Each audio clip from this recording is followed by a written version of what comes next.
So, you booted up Valheim, you've made your character, you're about to start your world, you got the file set up, and you see, what's this over here? The world modifiers. Oh, I can have my game a variety of different ways. How should I have it? Well, if you're going to be a new player going solo, I recommend everything be standard except raise your resource rate to 1.5 times. Now, if you don't want spoilers, I'll just leave it at that, and you can enjoy playing the game just like that and have a great time. If you're somebody who really doesn't like weird immersion breaking things, the 1.5 times modifiers when you pick up a single item will multiply it and round up to 2. So you pick up one thing, it'll, boom, poof up 2. Out of nowhere. Now, that's going to be pretty strange, pretty odd. But there are other things in this game that kind of function very odd, very strange. One of them being not being able to aim up or down manually with weapons. It's a bit janky. Hopefully that'll get fixed sometime soon. Anyway, spoilering now, I highly recommend you have 1.5 times resource rate because that enables a magnificent progression where up until you get the merchant, you're kind of carrying and gathering a little too much and it's pretty annoying. But once you find the merchant, usually in the Black Forest age, boom, now you can buy the Megingjord. It's a little relic that when you equip it, well, it increases your carry weight to 1.5 times capacity. Hey, look how that all adds up. It's perfect, and I loved it ever since. It makes gathering more convenient, and of course, considering gathering metals being annoying, or all of your classic resource rate, it's not always going to be metals in the Mistlands. It's going to be refined iron and basically soft tissue and sap and all that. All that's going to be doubled up, or 1.5 times in certain regards, and oh man, is that so convenient.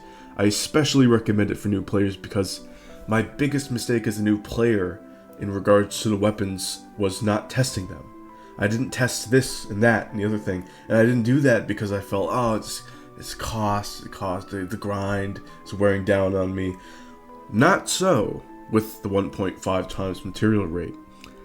You'll be able to craft and test and build up to your heart's content. Now, building, if you're going to be a hardcore builder and really just mess around with that and not really care about the progression or bosses, absolutely just turn on no build cost, passive enemies. You could just slap on hammer mode. Look at that. No raid rate, that's perfect. But hammer mode has the resource rate and the death penalty up. So if you're just going to be building, death penalty down, resource rate max, and we have all this passive enemies, no build cost, that's perfect. And honestly, you could also set the combat to very easy if you literally just want to be focused on the building. Absolutely set it up like this. The reason why I have combat set to very easy, even though we have passive enemies on, is because sometimes the enemies are in the way, and setting combat all the way down to very easy makes the HP of enemies very low, which means you'll be able to, well, more often than not, just one-shot them and get them out of the way so that you can continue gathering and building and whatnot. I definitely recommend this setup for your builders and building-only type people. Now, you want to be super hardcore, right? You want to be real hardcore? Well, we have the hardcore preset for that. Of course, we have very hard and death penalty. Combat and death penalty, this is kind of separate. Do you want your game to be extremely difficult? Do you want your game to be very punishing? These are two separate questions. Sometimes a lot of people want both. In this case, max them out. But if you want your combat to be very hard and not specifically very punishing, absolutely drop it down to casual. Now, the unfortunate thing is the death penalty is not split into its two separate components.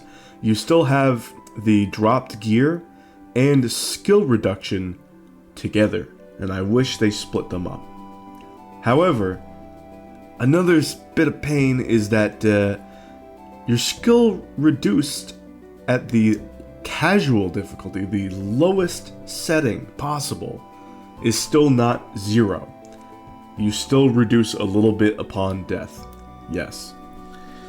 I think a lot of people find this really annoying. I know that I would find it really annoying if I was of the opinion that I don't want my stuff dropped. It's like, if I couldn't actually set it up to the point where they don't drop at all, I'd be pissed off.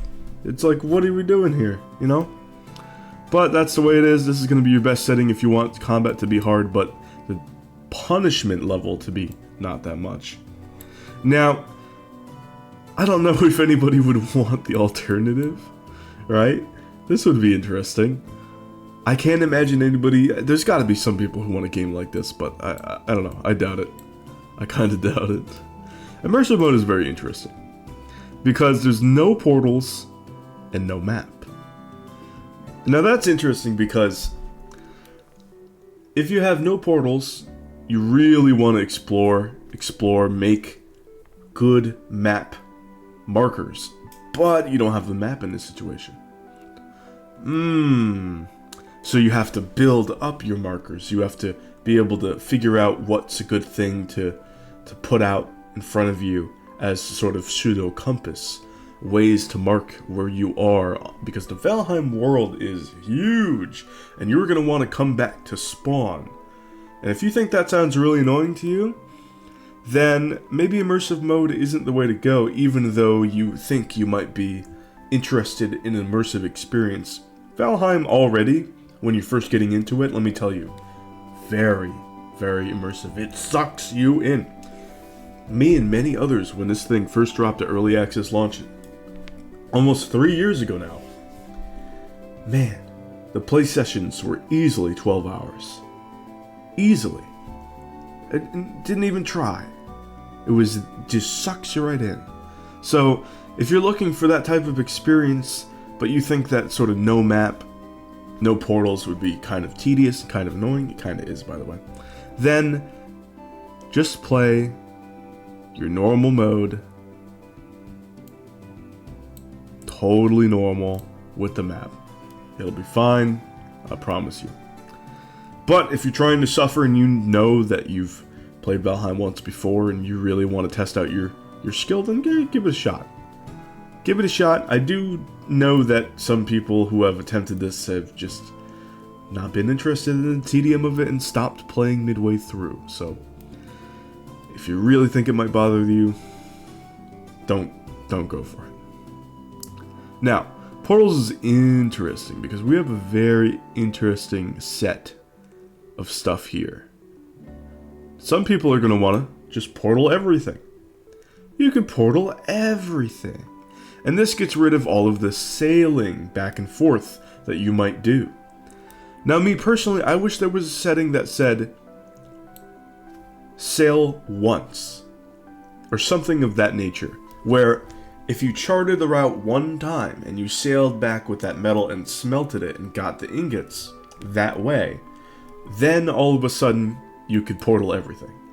Because the hardest part about getting your metals to and fro is setting up that initial sailing route. Because while you're sailing, there could be fog, there could be bad weather, there could be serpents, there could be nighttime fog where you run into really dangerous biomes ahead of your difficulty at the moment, which would be like running into plains per se. That's the biggest one. And then you could get absolutely destroyed by the local mobs there. And at that point, your gear and stuff could be stuck on the other side of wherever. And I've seen a lot of people for a while go do that. They grind out maybe 50, 60, 100 hours to get to that point, and all of a sudden they have to go into debug mode. And that was for the longest time when people were getting stun locked because of this. The dev recommended solution was to go into debug mode and god mode your way through, fly over, grab your stuff, and then come back. And that didn't feel good for anybody. Nobody. So that was terrible. And that is by far the most difficult part, is finding that initial sailing route. and I actually enjoy this. I've been getting deep into the scouting aspects of Valheim and figuring out where you can tell, like, oh, there's a plains over the horizon, or it's the coast. I better be careful because I can see the sky through the black forest trees, these sorts of things. So I really like scouting. I really like charting that initial sailing route. That's a fun challenge to me. But sailing back and forth the same route, time and time again, with just regular metals, just getting that initial progression, that's not very interesting to me. It's just time sink to me.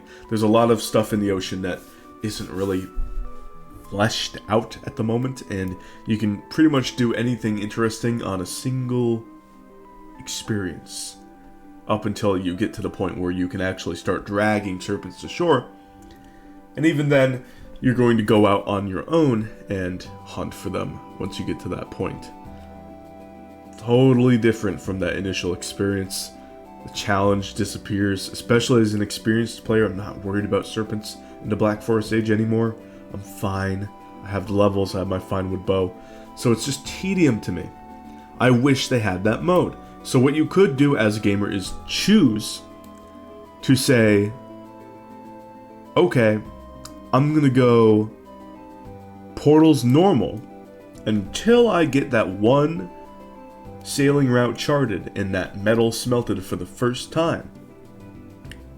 And then I'm gonna go portal items. And I'm just gonna take everything through the portal, no problem, all convenience, no tedium, super smooth experience. And then you can repeat the process when you get to the next tier. And honestly, that's what I think I might do, because I really enjoy that initial charting a sailing route. Now, next thing, co-op. Here's the biggest thing. What do we do in regards to co-op? Let's say we all want to have a standard experience. Would I change anything? Yes. I would actually change this resource rate to 2 times. And that's as far as I would go, except if you wanted to be focused on, you know, a good deal of your co-op group are builders, and you really want to build, and you're going to have that material sink, 3 times. 3 times. I'm talking like you got 6+ people, and like 2/3 or more are builders. Focused builders. 3 times mats. Absolutely go 3 times mats. There's going to be a lot of storage to be had. There's going to be a lot of inventory management. There's going to be a lot of cart gaming, but you can work around that, and the builders are going to be happy to be able to build around that. And you are going to be more than happy to have that 3 times material rate. That is just absolutely wonderful. Now, there's something here that's a little bit of a trap. Player-based raids. This is something that people might have on their community servers. So you have a dedicated server up, you got a ton of people. Player-based raids might seem really cool. But if you're going to be a building focused server, if you're going to be a more casual server, absolutely not. Go no raids. If you are going to be a normal raids, do player-based raids, but absolutely talk to the server, and maybe have a Discord or whatever chat, and talk to your server, make it known, make it clear that there are player-based raids, and have your griefing rules set so that literally people of really high progression, maybe people that have killed Yag, can't just go AFK in some noob's base and then have a raid come to them that they're super unprepared for. That would just destroy them and destroy their base. Make sure you have your communication down and your rules set if you're going to have player-based raids on a regular progression-based server on a dedicated server, okay? Otherwise, just do normal raids, honestly. Normal raids, if you got a bunch of people, normal raids. I've only met literally one person who says raids are their favorite aspect of the game. And even then, he said that much more raids was kind of annoying. After all, he couldn't do the rest of the progression because it felt like every 15 minutes he would get raided and have to deal with that. So if you're a big fan of raids, I would absolutely just suggest more and not much more. Now, that's it. That's all I got to say. If you guys have any really weird settings and presets that you would really love to know about, do let me know. I didn't touch on some simple information. I mean, there's one simple information that I have to say. Combat. This is going to increase not only the HP, the damage, but also the size of enemies. And this is going to decrease it. I figured when it comes to combat, other than things that I said, people can have their own personal taste of what they like. And of course, this game is already advertised as a brutal survival game. So if the combat goes to very hard, do expect that your options on the best strategies that you can use are going to be very limited. The game's not perfectly balanced in terms of weapon design and build design, even though the options are pretty limited.